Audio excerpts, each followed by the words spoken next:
গোটেই ৰাস্তাটো সুন্দৰভাৱে আমি নিৰ্মাণ কৰিম।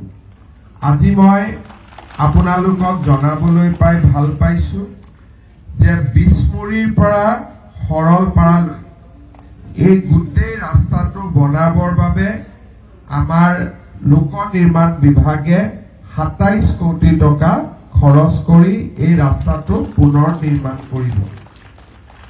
এই ৰাস্তাটো নিৰ্মাণ কৰিবলৈ যাওঁতে আৰু যদি অতিৰিক্ত পুঁজিৰ প্ৰয়োজন হয় তাৰ বাবেও অসম চৰকাৰে যাৱতীয় ব্যৱস্থা গ্ৰহণ কৰিব। মই আজি বিটিআৰৰ মুখ্য কাৰ্যবাহী সদস্য ডাঙৰীয়াৰ লগত ইতিমধ্যে নিৰ্মাণ কৰা বা ইতিমধ্যে আমি বনোৱা এষ্টিমেটটো আলোচনা কৰিম আৰু যদি ৰাস্তাটো সুন্দৰ কৰি বনাব লাগে সেইখিনিও আমি কৰি দিব পাৰিম।